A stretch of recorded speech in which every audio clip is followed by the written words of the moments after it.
Bonjour et merci pour votre question. L'enjeu est celui de l'amitié, de la coopération et de la paix.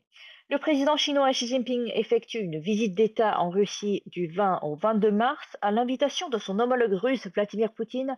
Il s'agit du premier déplacement de Xi Jinping à l'étranger depuis qu'il a été élu président de la Chine pour un troisième mandat début mars.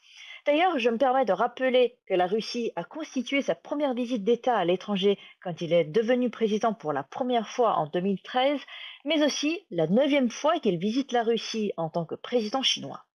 Quelques faits pour montrer à quel point la Chine attache une grande importance à sa relation avec la Russie et que le rapprochement n'est pas du tout nouveau puisque ce partenariat stratégique sino-russe date depuis déjà bien longtemps. Cette fois-ci, le président chinois qualifie son voyage comme celui de l'amitié, de la coopération et de la paix, une phrase qu'il a employée dans son article publié dans le journal russe Russian Gazette et sur le site web de l'agence de presse RIA Novosti avant sa visite d'État en Russie.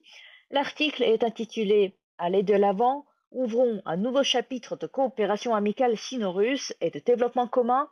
Dans l'article, il revient sur ces trois points. 1. La coopération. Les deux parties ont formé un modèle de coopération 12 azimuts et à plusieurs niveaux. Le volume des échanges bilatéraux entre la Chine et la Russie a dépassé les 190 milliards de dollars l'an dernier, soit une augmentation de 116% par rapport à il y a 10 ans. La Chine est depuis 13 années consécutives le plus grand partenaire commercial de la Russie. 2. L'amitié.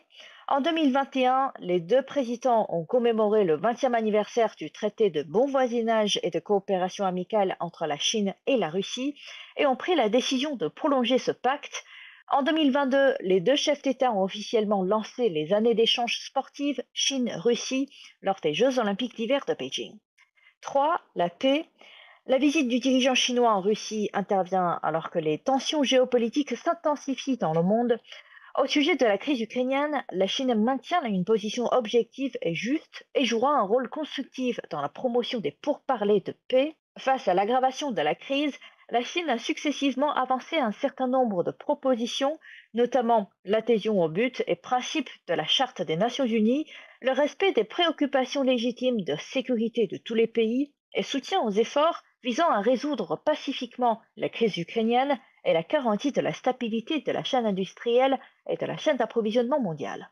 La Chine promeut en ce sens le concept de sécurité commune et globale.